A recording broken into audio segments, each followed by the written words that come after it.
18 JKLH। और इस सब के बीच में प्रियंका गांधी की रैली को सफल बनाने के लिए नेताओं के सोलन पहुंचने का सिलसिला शुरू हो गया है।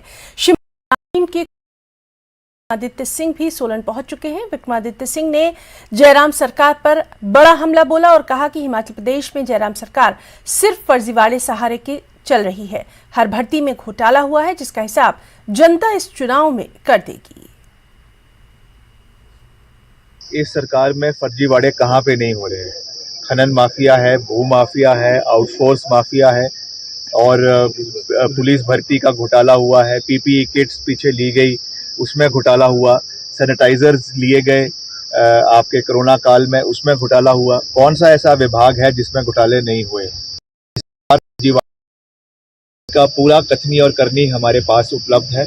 हम समय रहते उसको लोगों के बीच में भी लेकर जाएंगे और आगामी जब हमारी सरकार प्रदेश के अंदर बनेगी तो तथ्यों के ऊपर, इन सब चीज़ों के ऊपर इंक्वायरी होगी कि किस तरीके से इन्होंने प्रदेश के पैसे का दुरुपयोग करके जो है वो जनता को लूटने का प्रयास कर रहे हैं। आजकल जो रैलियां इनकी पूरे प्रदेश के अंदर हो रही है, जो ये कह रहे हैं कि 75 साल आज़ादी के उपलक्ष्य पे जो रैलियां करवाई जा रही है, ये सब सरकारी पैसे के खर्चे पे करवाया जा रहा है। ये केवल जो है लूट सरकारी पैसे की जा रही है, घसूट सरकारी पैसे का और जनता किया जा रहा है, वो जो है इस आगामी चुनावों में मिल जाएगा।